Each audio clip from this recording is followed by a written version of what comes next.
na nais ng kagalingan, Ama, na may mga karamdaman ngayon, Ama, hipuin niyo po sila, pagalingin niyo po sila.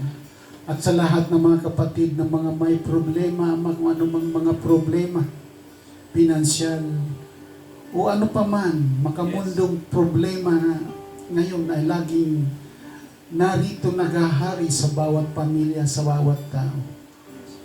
Ama, bigyan mo ng paraan. Ibalik mo sila sa harapan mo. Sapagkat sinabi mo na unahin namin ang iyong kaharian at ang lahat ng bagay ay ibibigay mo. Kaya maaring wala sa amin ito sapagkat nauuna namin ang mga bagay na aming kinakailangan sa araw-araw. Kaya bigyan mo kami ng pag-asa. Bigyan mo kami ng faith na siyang magtutulay sa amin. Bigyan mo kami ng lahat-lahat na pangangailangan na ayon sa iyong kalooban, Ama. Kaya sa umagang ito, samahan niyo po kami in the name of the Lord Jesus Christ. Amen? Amen at amen. Tayo magsiyo po.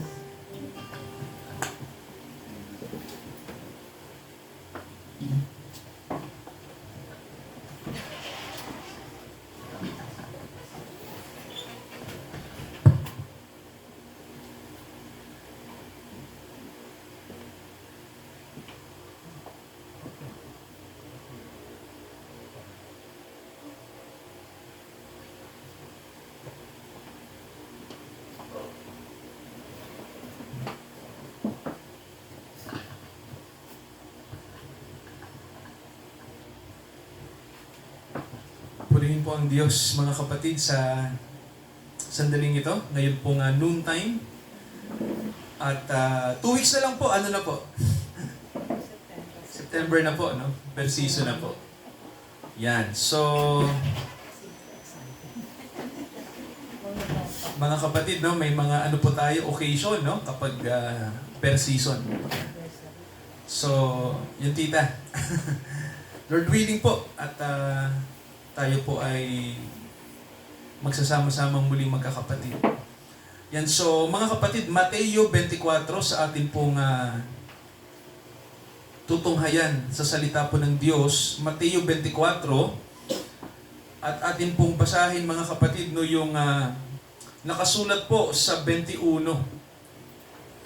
So ang sabi po rito, mga kapatid, no, sapagkat kung magkagayoy, magkakaroon ng malaking kapighatian sa mundo na ang gayoy hindi pa nangyayari mula nang magsimula ang sanlibutan hanggang ngayon at hindi na mangyayari kailanman.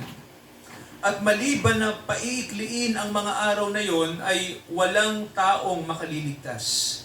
Datapwat dahil sa mga hinirang ay paiikliin ang mga araw na yon. Kung magkagayon, kung may magsabi sa inyo na sino mang tao, narito ang Kristo o nariyan, huwag ninyong paniwalaan. Sapagkat may magsisilitaw na mga bula ang Kristo at mga bula ang propeta at magpapakita ng mga dakilang tanda at mga kababalaghan. Ano pat ililigaw kung maaari pati ang mga hinirang. Narito, ipinagpauna ko ng sinabi sa inyo.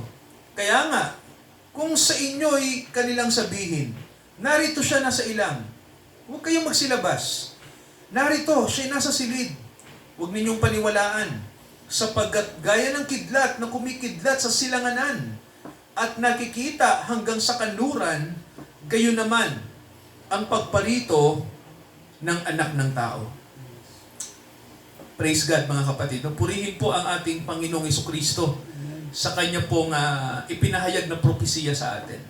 Tayo po ay dumako po sa pananalangin. Dakilang Ama, basbasan niyo po ang inyong salita at pagpalain niyo po ang mga kaluluwang nandito, ang aming mga kapatid. Kahit po ang mga wala, nawa Ama, maglaan kami ng panahon na manalangin sa mga sandaling ito at tingnan namin ang inyong sinasabi at pakinggan namin ang kapahayagan ng banal na Espiritu Humihingi kami ng kapatawaran sa lahat ng aming pagkukulang, Ama, at nawa po ang salita ninyo'y mahayag ang inyong kalooban ng inyong puso sa amin. Ito ang aming panalangin sa pangalan ng Panginoong Hesukristo. Amen.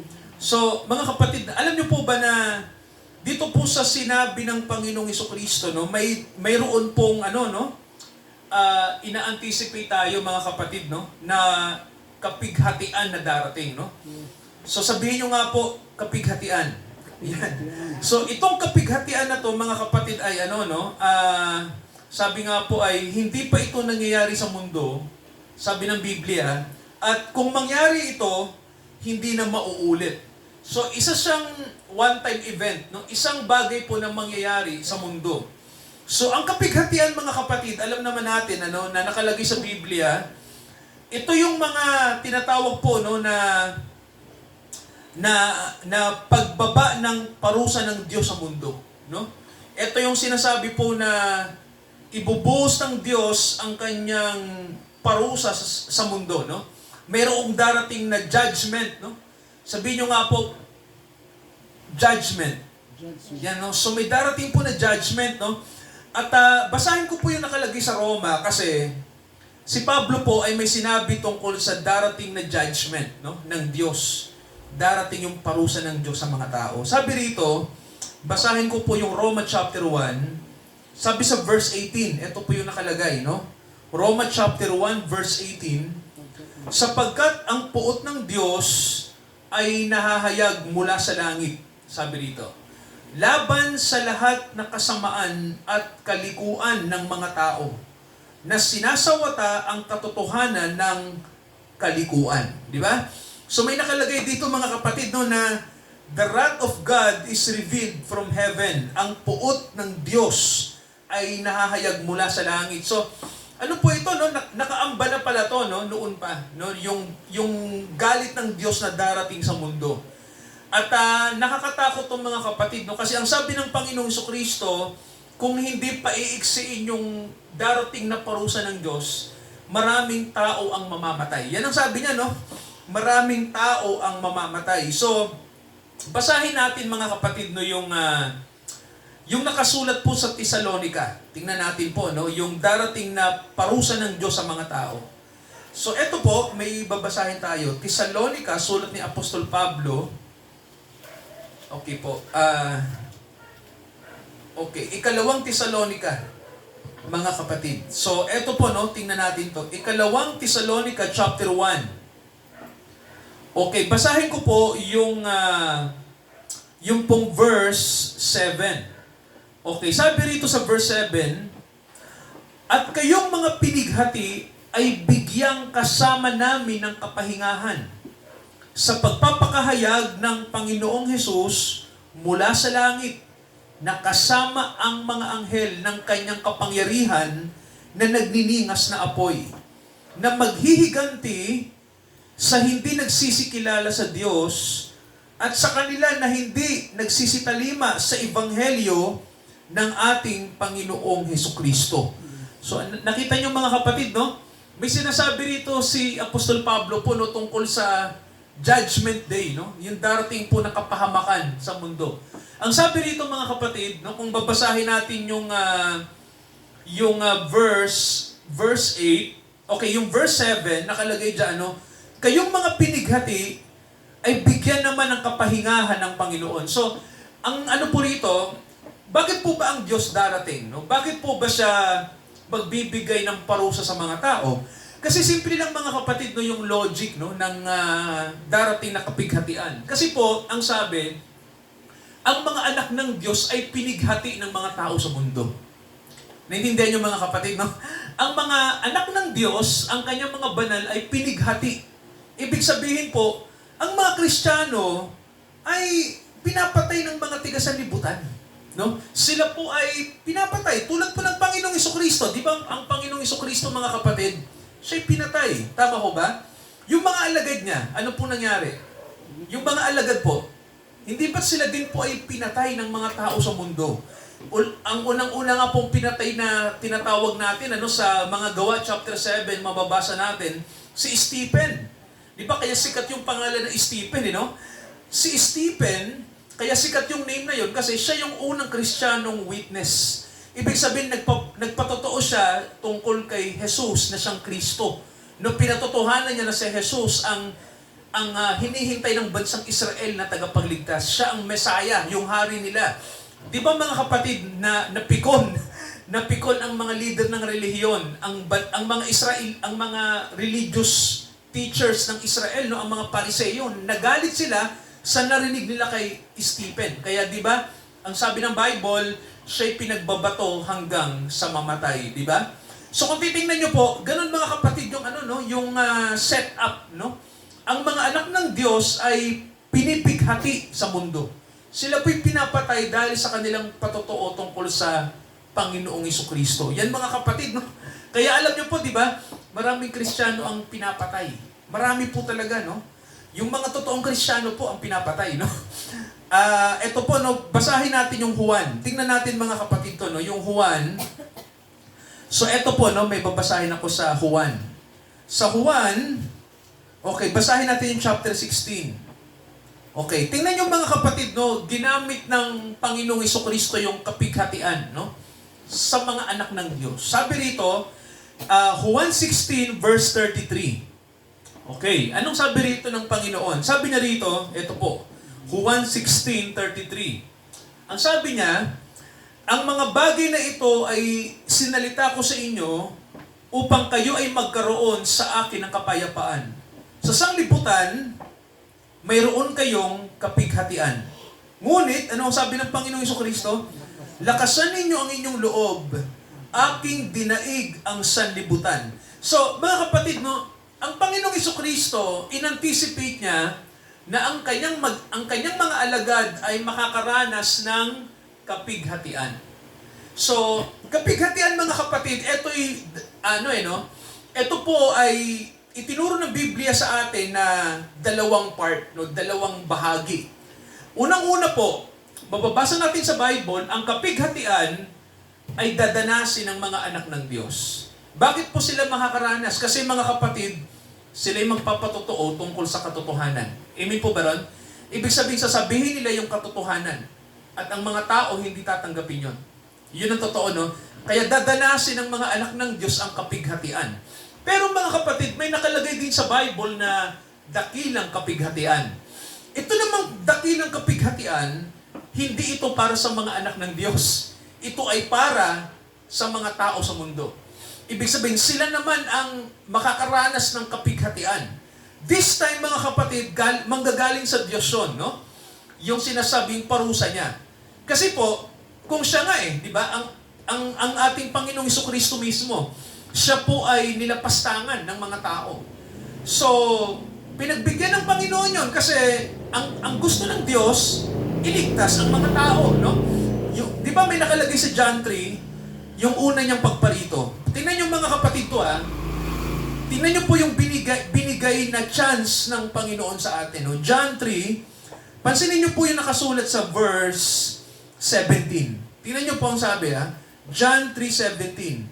Sapagkat hindi sinugo ng Diyos ang anak sa sanglibutan upang hatulan ang sanlibutan. Nakita niyo po? Kundi upang ang sanlibutan ay maligtas sa pamamagitan niya. So, kung titingnan niyo mga kapatid, wala naman sanang dakilang kapighatian na darating Tama ho ba? Kung, mga kapatid kung ang anak ng Diyos ay tatanggapin ng mga tao sa mundo. Di ba? Sabi rito, no? Nang ang Diyos ay magsugo ng kanyang anak, ang layunin ng Diyos hindi para hatulan ang sanlibutan. Tama ho ba? Ang layunin niya para iligtas ang sanlibutan sa pamamagitan ng Panginoong Jesucristo. Pero mga kapatid, sabi nga ng Bible, tingnan niyo po basahin natin yung verse basahin natin yung verse 18. Okay, tingnan natin to, no? Sabi rito, ang sumasampalataya sa Kanya ay hindi hinahatulan. So mga kapatid, tingnan niyo po to, yung word na to, no? Gusto ko mga kapatid makita niyo to, no? Kasi ang tanging daan para tayo po ay makatakas dito sa darating na parusa ng Diyos, no? Yung sinasabing judgment, kahatulan ng Diyos. Ang sabi ng Bible, kailangan mga kapatid, sumampalataya tayo sa kanyang ipinadalang tagapagligtas. Okay po? No? Sabi rito, sino po siya? Si Jesucristo. So, kailangan mga kapatid, no, ang pananampalataya mo ay nakaukol lamang kay Kristo. Yun po yun. Ano? Sabi rito, ang sumasampalataya sa Kanya ay hindi hinahatulan. Pero, paano kung hindi tayo sasampalataya? Ang hindi sumasampalataya ay, anong sabi mga kapatid? Ang sabi ng Bible, siya'y kinondena na. Di ba past tense na to, no? Siya ay kinondena na. Ibig sabihin po, itinakda na yung parusa sa kanya, no? Condemn ka na. Kumbaga po, ikaw ay sentensyado na. Ano po bang ibig sabihin kapag ikaw ay hinatulan na? Sa korte, mga kapatid. Di ba pag sa korte, pag ikaw ay guilty, tama ho ba? Sa kasalanan ginawa mo, ikaw ay napatunayang nagkasala, ano yung maririnig natin? Hatol. Tama ho ba? Maririnig natin yung verdict, no? May hatol na. Ikaw, halimbawa, babanggitin ang pangalan mo, no? Ikaw, Mr. De La Cruz, ikaw ay nagkasala sa ganitong pagkakasala, no? Ikaw ay sinesentensyahan na makukulong ng habang buhay, sentensya, kinokondem ka nun. So mga kapatid, ganun yun, no? Ganun ang mangyayari kung tayo po ay walang magaling na lawyer. Tama ho ba? Maliban na lang kung ang lawyer natin ay sino po? Maliban na lang kung yung abogado natin ay si Kristo. Tama ho ba? Hindi tayo papasok sa condemnation. Pero mga kapatid, kapag tayo po ay, kapag tayo po ay hindi sumampalataya sa lawyer na ipinadala ng ating dakilang Ama, mga kapatid, sabi ng Bible sa atin, hinatulan na tayo. At ang sabi rito, hinatulan sila sapagkat hindi siya sumampalataya sa pangalan ng bugtong na anak. So, mga kapatid, ito yung dadanasin ng mga tao, no? Tayong mga tao, mga kapatid, siguro iniisip natin na baka hindi ko naman abutan yan, pastor, kasi yung kapighatian sa mundo, kasi balay mo bukas, mamaya, mamatay na ako, di ba? Hindi ko na yan maaabutan. Pero mga kapatid, yun yung delikado. Tama ho ba? Yung ikaw ay mamatay, no? Na wala kang katiyakan ng kaligtasan. Amen po ba ron? So, yun mga kapatid ang dapat nating tiyakin, no? Yung sinasabi po na hindi tayo tiyak kung saan tayo pupunta. No? So, mga kapatid, pag tinanong po tayo, no, nakatitiyak ba tayo na sa Diyos po tayo kapag tayo po ay namatay? So, kailangan mga kapatid, ang sagot natin ay oo, kasi kailangan tiyak tayo, no, na kasi pag sinabi nating oo, ibig sabihin noon, naniniwala tayo at nagsisisi tayo sa lahat ng ating kasalanan at pinaniniwalaan natin na si Jesucristo ay namatay para sa atin. Tama ba mga kapatid, no? So, yung statement ng Bible, kailangan sure tayo dyan. Di ba mga kapatid, no? So, siguro may iba sa atin, Pastor, nagdududa ako minsan kasi yung buhay ko parang hindi naman ganon. Di ba? May ganyan tayong kalikasan bilang tao. Well, mga kapatid, eto, may sinabi ang Panginoon sa atin. May sinabi siya sa Philippians. Sige po, atin pong basahin to, no? Pilipos. Okay, basahin natin yung Pilipos chapter 2. Okay. Ang gusto ng Panginoon sa atin, mga kapatid, ay bago dumating itong kapighatian na ito, ay tayo po ay makasunod sa kanyang salita. Okay? Sa kalooban niya. Okay. Pilipos chapter 2 verse 12. Tingnan niyo to, mga kapatid, no? Basahin natin yung verse 12 ba. Mga minamahal, kung paanong ang inyong laging pagsunod, hindi lamang sa harapan ko, kundi bagkus pa, ngayong ako'y wala na, lubusin ninyo ang gawain ng inyong sariling kaligtasan na may takot at panginginig. Okay, meron ba kayong, yung verse 12. Okay, sabihin nyo nga mga kapatid, fear and trembling. Sabihin nyo nga po. English yan, ano? Fear and trembling. Ano po sa Tagalog yan? Takot at panginginig. Okay? Okay, fear and trembling. Alam niyo ho ba na itong dalawang salitang ito ay mahalaga sa Bible, no? Fear and trembling. Takot at panginginig. So, mga kapatid, bakit? Alam niyo ho ba na isa sa mga gusto ng Diyos sa atin, bilang mga anak niya, nandoon pa rin yung takot natin sa Kanya. Amen po ba, mga kapatid? Mayroon pa rin tayong takot sa Diyos. Hello, nakikinig ba? Mahalaga po yun, na ay pastor, ay Lord, ayokong gawin to kasi may takot ako sa inyo eh, no? Yung takot na sinasabi ng Bible, mga kapatid dyan, ay dahil ayaw mong ayaw mong masaktan ang Diyos sa kanyang puso, no? Takot ka hindi dahil sa may ginawa kang kabalbalan, well, isa yon sa mga degree ng takot, no? Pero yung takot na sinasabi dyan, takot kasi ayaw mong masaktan ang Diyos sa ginagawa nating kasalanan. Naintindihan niyo po, no?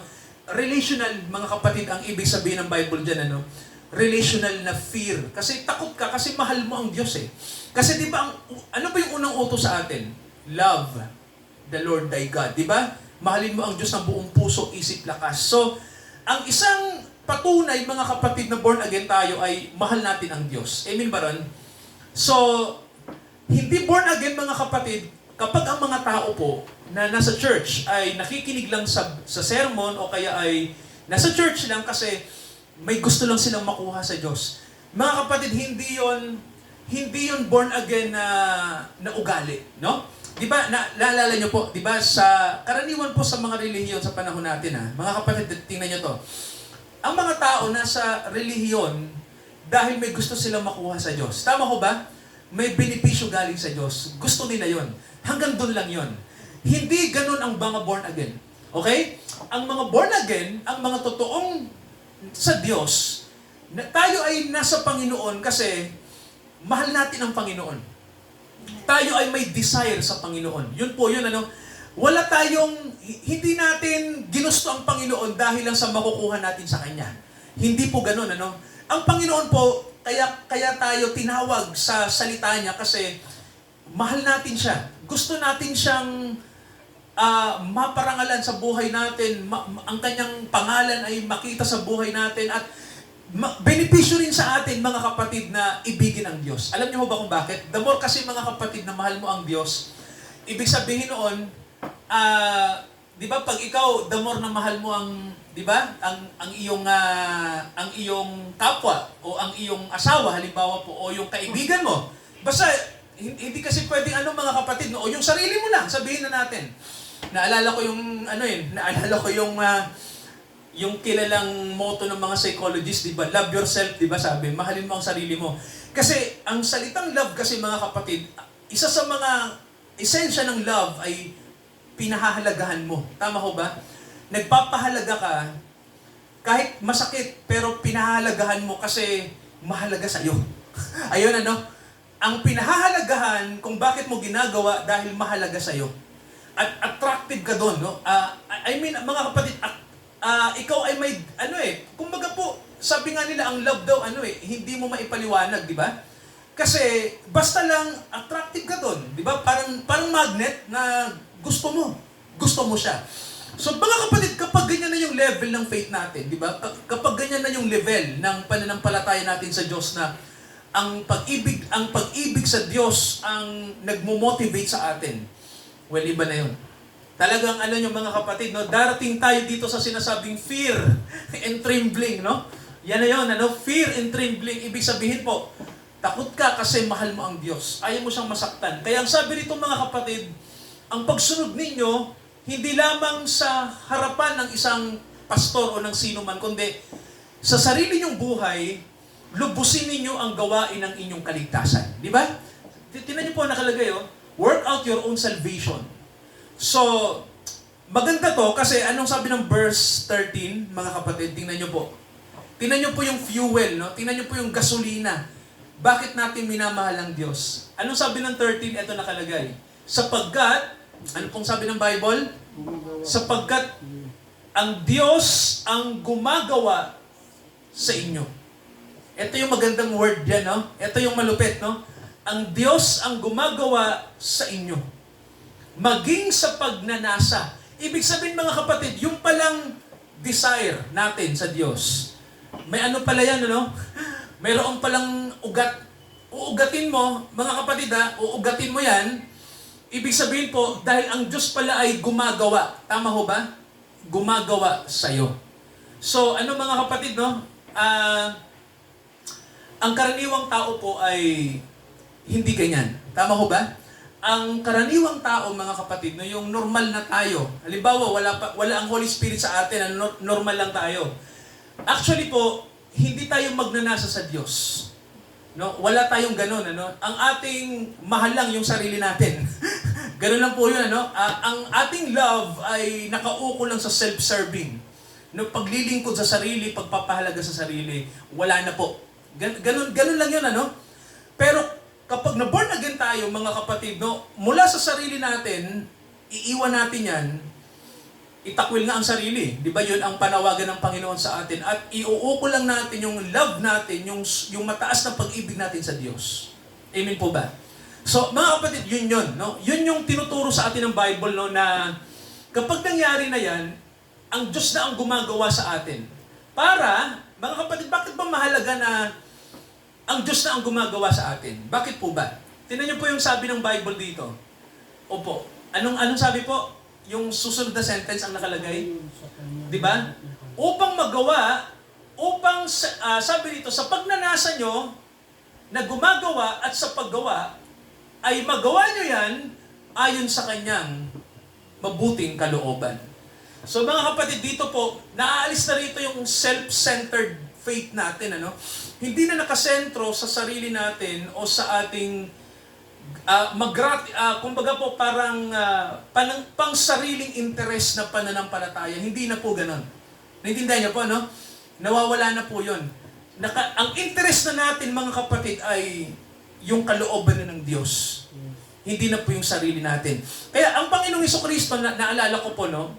Bago tayo bumalik dito sa pinag-aaralan natin, sabi ng Bible sa atin, nakalagay sa Juan, basahin nga natin ito, mga kapatid, no? Juan, okay, ito po. Pansinin niyo, mga kapatid, no? Juan chapter 5. Okay, verse 19. Okay, tingnan niyo po ito, no? Juan 5:19. Okay, may mababasa tayo rito, no? Okay, Juan 5:19, sabi rito, sumagot si Jesus at sinabi sa kanila, katotohanan sinasabi ko sa inyo, hindi makagagawa ang anak ng anuman sa kanyang sarili. Nakita niyo, mga kapatid, ano? Yung verse na to? Di ba? Ang Panginoong Hesus, sinabi niya na, yung ginagawa ko, hindi para paglingkuran yung sarili kong gusto. Naintindihan niyo ito, mga kapatid? Sabi rito, hindi niya ginagawa o hindi ginagawa ng anak ng Diyos ang anuman sa kanyang sarili, kundi ang makita niya na gawin ng Ama. Ibig sabihin po, kung ano yung gusto ng Diyos, yun ang ginagawa ng anak ng Diyos. Nakita niyo, mga kapatid, di ba? Yung tinatawag natin na relationship. Sabihin niyo nga po, relationship. Yan, di ba? Ibig sabihin po, ano po yan, ano? Ang anak ng Diyos, pinakikita niya sa atin na may relasyon siya sa Diyos. Tama ko ba? Personal, mga kapatid, no? Kaya kung ano yung nakikita niya na ginagawa ng Ama, yun din ang ginagawa ng anak. So, mga kapatid, bakit natin ito sinasabi? Kasi ito lang ang paraan ng Diyos, no? Itong prinsipyo na to, itong aral na to, para tayo po ay hindi makapasok sa dakilang kapighatian. Yun po yun, ano? Kasi mga kapatid, sa dakilang kapighatian po, alam niyo ba kung sino po doon yung hahayaan ng Diyos na maghari sa mundo? Basahin natin ang pahayag. Okay, ito sabi, pahayag. Okay, tingnan natin, mga kapatid, no? Pahayag 13. Okay, tingnan nyo to, pahayag 13. Okay, basahin natin yung verse 4. Okay, ano nakalagay, mga kapatid? Okay, pahayag 13, verse 4. Okay, tingnan nyo po kung saan nasasamba ang mga tao. Sabi rito, at sila'y sumamba sa dragon. Alam niyo ba kung sino yung sinasabi na sila'y sumamba sa dragon? Lahat ng tao sa mundo. Mga kapatid, no? Lahat ng tao ay sasamba sa dyablo. At ang sabi rito, sapagkat ibinigay niya ang kanyang kapamahalaan sa hayop at nangagsisamba sa hayop na nagsasabi sila, sino ang kagaya ng hayop? Sinong makakabaka sa kanya? So itong talatang to, mga kapatid, ay tumutukoy sa pagdating ng Antikristo. Okay? Sabihin nyo nga po, Antikristo. Yan. So, mga kapatid, tingnan nyo to, Eto, parang imposible itong mangyari, no? Pero mga kapatid, it will be possible. Magiging possible to, no? Ang sabi, lahat ng tao sasamba sila sa dragon. Sino po yung dragong tinutukoy dyan? Kilala niyo na kung sino, di ba? Di ba? Ang diablo po, no? Tanong, bakit kaya? Bakit sasamba ang lahat ng tao dito sa diablo? Kasi ang sabi ng Bible, ang diablo, mga kapatid, binigay niya ang kanyang kapangyarihan sa sinasabing hayop, di ba? Sabihin niyo nga po hayop. Di ba? Ito po ay simbolo. Mga kapatid, no? Itong hayop po ay simbolo, no? Hindi siya literal na hayop. Simbolo po siya. Parang ganito po. Tingnan nyo bigyan ko kayo ng idea mga kapatid no, na sinusunod ng tao ang gusto ng diablo, no? Halimbawa po ito, kung paano sasamba ang mga tao sa diablo. Di ba sa Garden of Eden, di ba mayroon tayong makikita doon, mababasa natin sa Bible to Di ba, sino yung unang tinukso ng diablo doon? Sino yung unang tinukso? Di ba yung babae? Di ba si Eve? Ano mapapansin nyo doon? Etong mga kapatid, simple lang, di ba? Di ba di ba ang ginawa ng diablo ay ang salita ng Diyos ay iniba niya, di ba? Di ba mga kapatid, di ba ang sabi ng diablo, totoo bang sinabi ng Diyos? Ang sabi kasi ng Diyos, huwag kaming kakain na, lahat ng bunga dito makakain namin. Huwag lang yung puno na nagbibigay ng karunungan. Ang sabi ng diablo, hindi yung totoo. Kasi once nakainin nyo yan, magiging kayong mga Diyos. Di ba sabi ng diablo yan? Malalaman nyo ang mabuti at masama. Alam nyo po, di ba, ano nangyari? Nakinig po bang babae? Di ba nakinig? Mga kapatid, tandaan nyo po at kinain niya, di ba? Kinain. Simbolo yung pagkain di ba? Tinanggap mo. Di ba? Tumanggap ka ng ibang salita. Tama ho ba? Ibang teaching, ibang katuruan. Kaya mga kapatid, ang ibig sabihin noon, inilagay ni Satanas yung kanyang teaching sa babae. Naintindihan niyo po? Kaya ang nangyari, ang babae po ay nagkasala sa Diyos kasi ang babae hindi na nakinig sa Diyos. Tama ho ba? Nakinig siya sa ibang Diyos. Yun po, yun Kaya, ang ibig lang sabihin kasi mga kapatid ng worship, pagpapahalaga Di ba? Worship. Di ba doon galing ang salitang yun? Worship. Kung ano yung pinahahalagahan mo. O pinahalagahan ni Eva ang teaching ni Satan. Tama ho ba? Kaya mga kapatid, sinamba niya si Satanas nung oras na yun. Yun ang totoo nun. Kinain niya yung teaching. Sinamba niya. Kaya ang nangyari mga kapatid, ano nangyari? Ang buong sangkatauhan ay nagkasala. Di ba? So mga kapatid, ganyan na ganyan pa rin. The same story yan. Ang gagawin ng diablo, ibibigay niya yung kapangyarihan niya sa hayop. Sino kayang hayop na tinutukoy? Well, mga kapatid, alam natin, yan ay isang malaking political realm or church realm, di ba? Kasi ang sabi ng Bible sa atin, ang politika at relihiyon ay nasa ilalim ng Antikristo sa mga huling araw. Yun po yun, no? Kaya ano po, ibibigay ng dragon ang kapangyarihan niya sa hayop at sasambahin ng mga tao yung hayop na yun. Yun po yun, Kasi makikinig ang tao sa maling teaching. Kaya mga kapatid, nandito tayo sa panahon na yon. Tama ho ba? Di ba? Nasa mga maling pananaw ang mga tao. Alam natin, tama yung ating pananampalataya, pero sabi ng Bible sa atin, may iba na pala tayong pinahahalagahan. So darating ang panahon mga kapatid, lahat ng sasamba sa Antikristo ay papasok saan? Dakilang kapighatian. Yun po yun, Pastor, paano yan? Kailangan pala para hindi tayo mapighati, kailangan pala masama tayo sa rapture. Tama po. Paano makakasama sa rapture, Pastor? Eto, basahin natin yung 24 ng Mateo. Balikan lang natin yon. Ito po yung huling natin, verse na dapat nating alamin. 24 ng Mateo, okay, basahin natin mga kapatid, yung verse, verse 23 to 27. Okay, di ba binasa ko to kanina, Kung magkagayon, kung may magsabi sa inyong sinumang tao na rito ang Kristo, kasi mga kapatid, yung konteksto ng sinasabi ni Kristo yung pagdating niya, tama ho ba? Ang konteksto po ng sinasabi ng Panginoon dito, yung ina-anticipate natin na second coming. Tama ho ba? Okay. Ang sabi ng Panginoon, kung may magsabi sa inyo na nandiyan na, dumating na si Jesus. Anong sabi niya?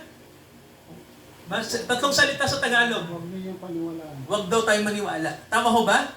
May paraan ang Panginoon para malaman natin. Tama ho ba? Ang Holy Spirit may paraan.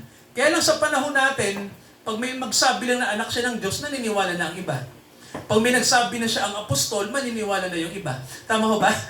Nakikinig mo ba? Kapag nakakita lang sila ng milagro, naniniwala na sila. Tama ho ba? Nagpagaling ng may sakit, naniniwala na sila. Tama ho ba? Tandaan yung mga kapatid, ang sabi ng Bible, ang Antikristo gagamit ng tanda at kababalaghan, kaya niyang i-imitate yung miracle. Tama ho ba? Mga kapatid, kaya niyang gayahin. Kayang gayahin ng Antichrist yung milagro. Kaya niya po. No? Kaya, hindi basis na sumunod tayo sa isang tao o aral dahil lang sa milagro.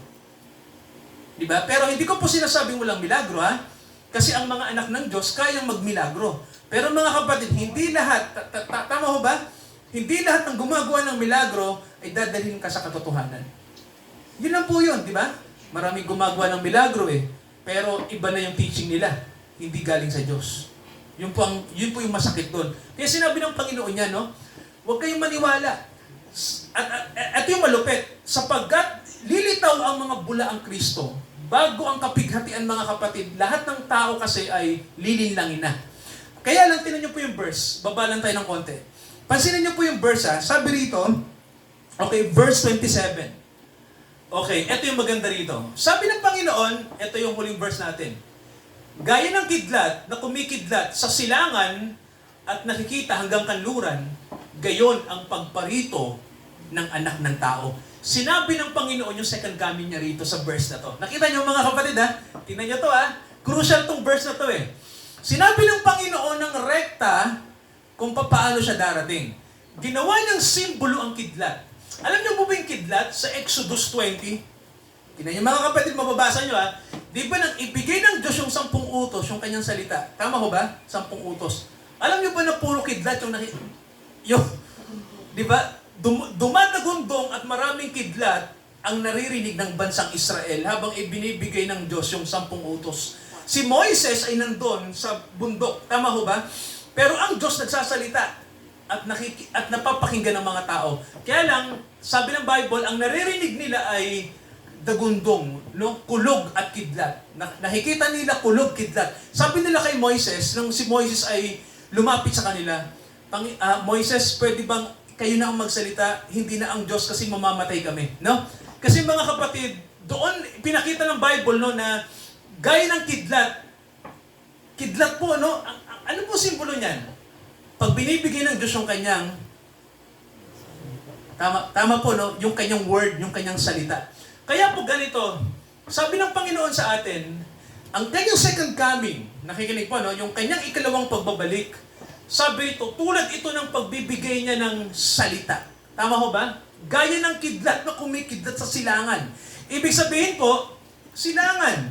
Di ba dyan galing ang sa eastern part? Saan ba galing ang Israel? Ang bansang Israel, saan nakalocate? Sa silangan, di ba sa Middle East? Nag-umpisa ang faith natin sa east, sa silangan mga kapatid. Tinanggap ng mga tiga-kanluran. Tama ho ba? At babalik na naman dito yung gospel, mga kapatid, sa silangan. Kaya ang sabi rito, galing silangan papuntang kanluran. Sabi ng Panginoon, yung salita ko ibibigay ko sa inyo. Yan ang ibig sabihin yan. No? Ang kanyang pagbabalik, mga kapatid, ay pagbibigay ng salita ng Diyos sa atin. Ibibigay niya yung salita na yan. Naintindihan niyo po? No? Ipapahayag niya yan sa atin. May ipapahayag siya. Yung pong ibig sabihin niya, kumbaga po, dalawang bagay ang kailangan handa tayo. Huwag tayong magpapaloko sa Antichrist, sa deception ng Diablo. Ikalawang bagay, handa tayong tanggapin kung ano yung sasabihin ng Holy Spirit sa atin. Yun mga kapatid, yung rule, no? Yun yung kailangan nating gawin sa panahon na to. Tayo ay nandito na patawid na tayo sa Great Tribulation. Patawid na po tayo. So, lahat ng nakikita ko sa mundo, mga kapatid, lahat ng yan ay preparasyon na. COVID-19, di ba? Gera sa iba't ibang dako. Ano pa po? Paglindol, di ba? Lahat ng yan ay nangyayari sa panahon natin. Yan po'y pasimula. Papasok na tayo sa Great Tribulation. Yun na po yun. Kaya, ang tanong, paano tayo maghahanda? Yan na po, sinabi na sa atin, no? Oo, sinabi na po sa atin, tulad ng kidlat, kailangan po handa tayong makinig ng salita ng Diyos. Dahil sa salita ng Diyos, ipapakita niya sa atin at ipapadama niya yung kanyang muling pagbabalik. Di ba, mga kapatid, no, isang example lang to para maintindihan nyo kung bakit ganun ang rule ng Diyos. Di ba, ito masasagot nyo to. Si Kristo pa bago dumating, ano ang ginawa ng Diyos na paraan para ihanda ang mga tao? Sige mga kapatid, ayon sa inyong natatandaan nang unang dumating ang Panginoon sa mundo, di ba? Pinanganak siya sa Bethlehem, di ba? Ano po ba yung ginawa ng Diyos para ang tao ay maging handa sa pagdating niya? Ano po ba yung paraang ginawa ng Diyos para ang tagapagligtas ay makilala ng mga tao? Mga kapatid, ano yung paraan? Nangaral. Tama, tita. May nangaral. May pangangaral, tita, at may nangaral. O, sino po yung nangaral? Tingnan nyo pa, makinig. Sino po yung unang nangaral para ihanda ang mga tao sa pagdating ni Kristo? Sino po? Juan Bautista. Si? Di ba mga kapatid, si Juan Bautista, propeta. Di ba nakita nyo po, di ba? Nag-raise up ang Diyos para ang kanyang salita'y dumating muna, di ba?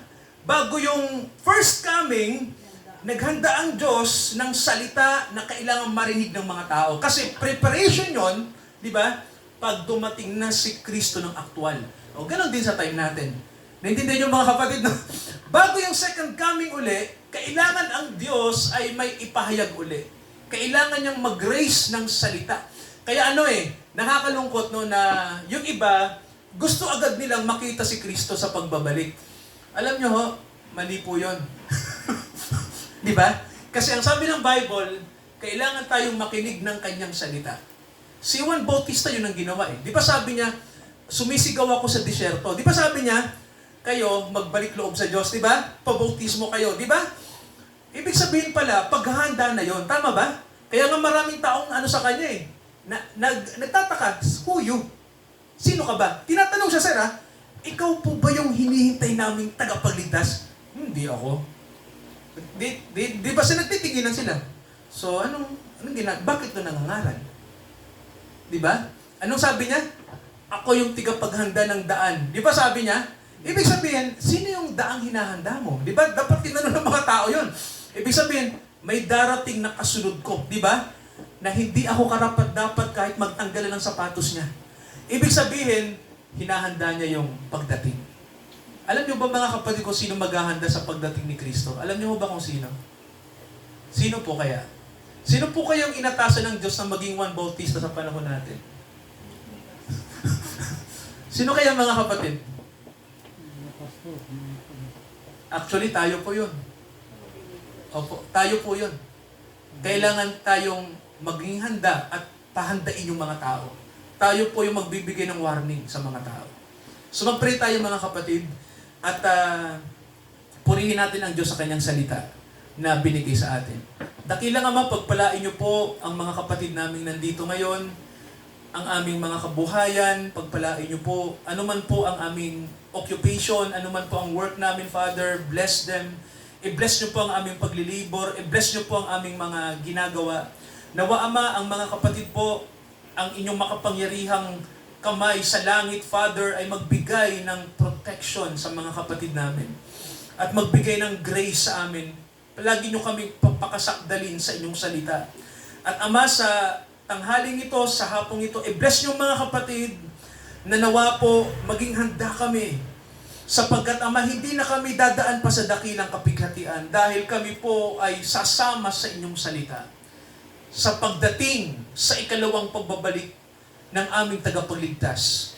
At kami pinaghahanda dahil may salita na dumating sa amin na nakasulat sa kasulatan at ipinapangaral ng Espiritong Banal. Ama, kami po nawa ay samahan niyo palagi na lagi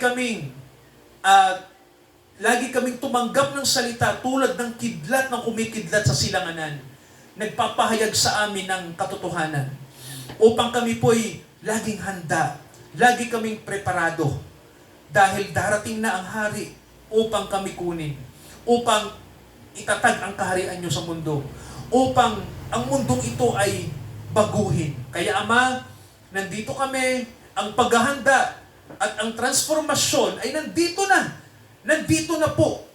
Nandito na sa aspeto ng mga anak nyo, sa ibang aspeto, Ama, na kung saan po sa aming bahagi, ihanda namin ang aming mga sarili, ihanda namin ang aming mga mahal sa buhay. Ihanda namin ang aming mga kaibigan, ang aming mga tao na kakilala na sila'y magkaroon din ng kamalayan sa pagliligtas ni Kristo. Dakilang Ama, gamitin nyo kami tulad ng paggamit nyo kay Juan Bautista, na inihanda ang daan upang dumating ang salita, upang maging handa kami. Pagpalain niyo po ang araw na ito, dakilang Ama, ang hapong ito, ang mga sandaling ito. Ito ang aming panalangin. Sa pangalan ni Jesus, lahat po tayo, magsabi po ng Amen. Amen. Praise God. Purihin ang Diyos. Mga kapatid, sa ating pong pagkakaloob sa Panginoon, atin pong awitin, mga kapatid, no, ang Seek Ye First the Kingdom of God. Habang binabalik natin sa Diyos ang mga biyaya po na tinanggap natin mula sa Kanya. Praise God. Seek ye first the kingdom of God and His righteousness, and all these things shall be added unto you.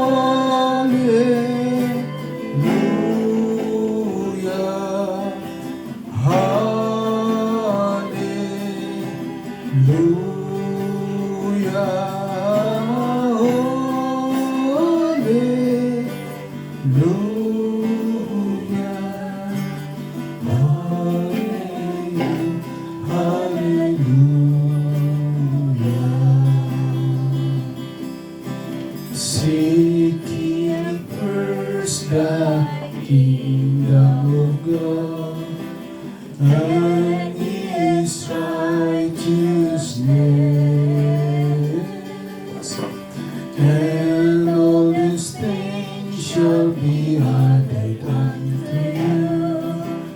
Hallelujah, hallelujah. Tinatalaga namin, Ama, ang mga kapatid, pagpalain niyo po kami, samahan niyo kami, dakilang Ama, through the Holy Spirit, sa aming patuloy po ng paglalakbay sa mundo, hanggang sa kami ay pauwiin niyo sa dakilang kahariang makalangit. Gayon pa man, Ama, we are also anticipating the coming kingdom, ang kaharian niyo na darating sa mundo, na inyong ipapakilala sa Israel at sa inyong mga anak sa iba't ibang panig ng daigdig. Kaya Ama, nawa po, kahit may kapighatian ngayon na nangyayari na sa Middle East, partikular sa Israel, na walang tigil ang gulo, nawa Ama ay huwag kaming humintong manalangin na sabihin namin, Thy kingdom come, dumating ang kaharian nyo. At lagi kaming manangan sa inyong kalooban, sa inyong gagawin, Ama, sa mundong ito. At sundin namin ang kalooban nyo upang kami maging daluyan ng biyaya at liwanag sa mga tao. Sa hapong ito, dakilang Ama, pagpalain nyo kaming lahat na nandito, magkakapatid. Pagbuklurin nyo kami ng pag-ibig nyo at ng inyong pagmamalasakit. At manatili, Ama, ang pag-ibig ng banal na Espiritu sa amin, sa aming lahat, upang ang pag-ibig, Ama, ay lumalim pa between you and us, Father. Thankful kami sa hapong ito sa Diyos na sa atin ay tumawag sa biyaya. Tayo ay samahan ng dakilang Diyos na tumawag sa atin, Diyos ng Israel, Diyos ng mga bansa, Ama ng ating Panginoong Jesucristo. Samahan niya tayo, ang ating Ama sa langit. Ngayon hanggang sa pagdating ng Mesaya, ang ating Panginoong Jesucristo, tayo'y kanyang maabutang tapat hanggang wakas. Amen, amen, at amen.